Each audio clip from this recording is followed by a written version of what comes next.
हम जो ये स्टार्ट करने वाले हैं दैट इज़ 2000 के क्वेश्चन स्टार्ट करते हैं।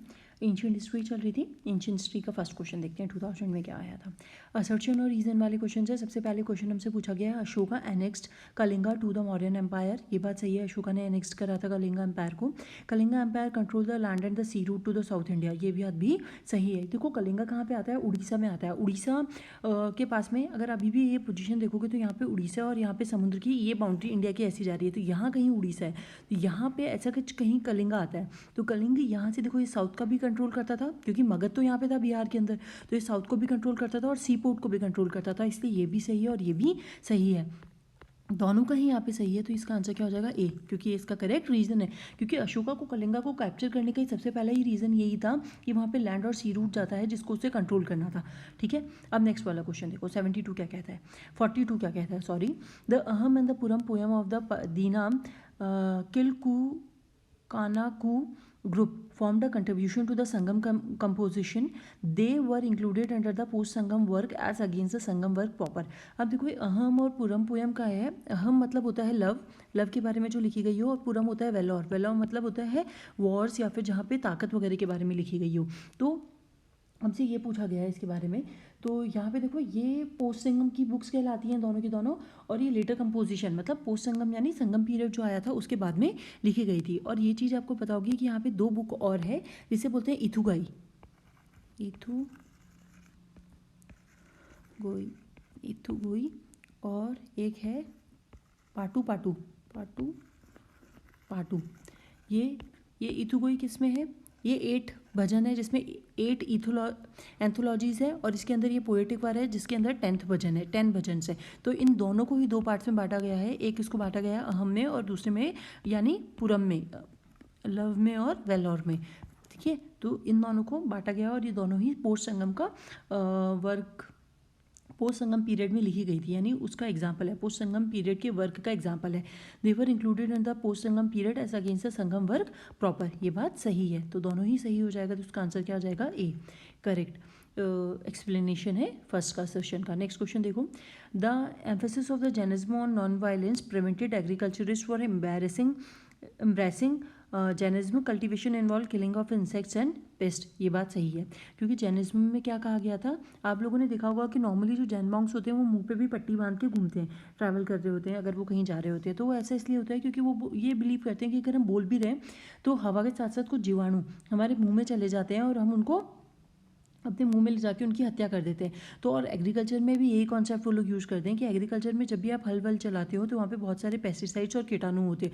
जब आप ऐसा करते हो तो आप क्या करते हो, किसी को किल कर रहे होते हो, तो इसलिए आपको वो चीज़ प्रिवेंट मतलब उस चीज़ को रोकना चाहिए, ऐसा नहीं करना चाहिए। तो इसका आंसर ये भी सही है, कल्टीवेशन इन्वॉल्व किलिंग, इसलिए उन्होंने कल्टीवेशन को एग्रीकल्चर में मना करा है, एग्रीकल्चर इसलिए मना करा है। तो इसका आंसर क्या हो जाएगा, ए। जनरली दोनों ही सही हैं और ये रीज़न जो है इसका करेक्ट है।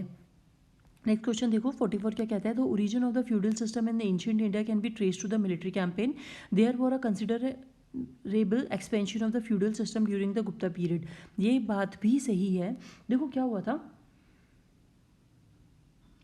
कि फ्यूडल जो सिस्टम हो रहा है वो गुप्ता पीरियड से ऐसा कहा जाता है, क्यों शुरू हुआ था। देखो क्या हुआ था कि जो गुप्ता मतलब जो भी किंगडम्स होते थे उनको अपने आप को एक्सपेंड करने के लिए क्या चाहिए होता है, हेल्प चाहिए होती थी, लोगों से हेल्प चाहिए होती थी, और जितनी ज़्यादा मिलिट्री पावर बढ़ेगी उतनी ज़्यादा उनका पावर बढ़ेगा, उनका एरिया बढ़ेगा। तो इसलिए फ्यूडल सिस्टम का जन्म हुआ या फिर फ्यूडल सिस्टम बॉर्न हुआ, जिसमें एक फ्यूडल लॉर्ड होता था, उसके नीचे बहुत सारे मिलिट्री ऑफिसर्स होते थे, वो एक एरिया को रूल करता था। फिर फ्यूडल सिस्टम होता था, उसके नीचे कुछ लोग होते थे, वो एक एरिया को, और फिर एक और फ्यूडल सिस्टम, ऐसे पूरे एरिया में फ्यूडल सिस्टम मतलब फ्यूडल स्लॉट होते थे, और इनको कौन रूल करता था, किंग। तो यहाँ पे जब भी ये किंग होता था तो किंग जब भी इनको हेल्प के लिए बुलाता था तो ये लोग वहाँ पे पहुँच जाते थे। तो ये चीज़ भी सही है और ये भी सही है, तो इसका आंसर कितना हो जाएगा, 8, क्योंकि रीजन जो है वो करेक्ट किसको एक्सप्लेन कर रहा है, असर्शन को।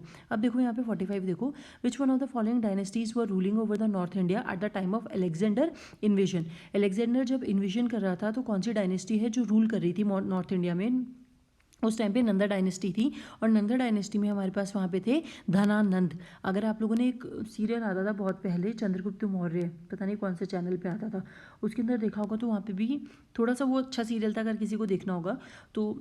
सीरियल्स वैसे भी थोड़ा सा एक्सट्रीग्रेट कर देते हैं, बट फिर भी वहाँ पर ये चीज़ अगर पता होगा तो धनानंद था वहाँ पर, धनानंद रूल कर रहा था। अब देखो धनानंद के बाद कौन आया, मौर्य डायनेस्टी आई, मौर्य में कौन आया, चंद्रगुप्त मौर्य आए। किसके, विष्णुगुप्त। विष्णुगुप्त कौन थे, चाणक्य की मदद से। और कौन सी बीसी के अंदर आए थे, ये 322 बीसी में आए थे, ठीक है। धनानंद को हटा के इन्होंने चंद्रगुप्त मौर्य आए। चंद्रगुप्त मौर्य को हटाया था पुष्यमित्र शुंग ने, शुंगा डायनेस्टी आई थी, और शुंगा डायनेस्टी को हटाया था कनम ने। तो जो शुंगा डायनेस्टी के जो लास्ट रूलर थे वो थे देवभूति, देवाभूति, और इनको हटाया था किसने, कनब। कनब के थे वासुदेव, ठीक है। तो ये इसके बाद आती गई थी, लेकिन हमसे पूछा है कि इसको किसने हटाया था, तो इसका आंसर क्या हो जाएगा, नंदा डायनेस्टी, यानी ऑप्शन ए। तो इसके बाद नेक्स्ट वाला क्वेश्चन करते हैं, लास्ट क्वेश्चन है इस ईयर का।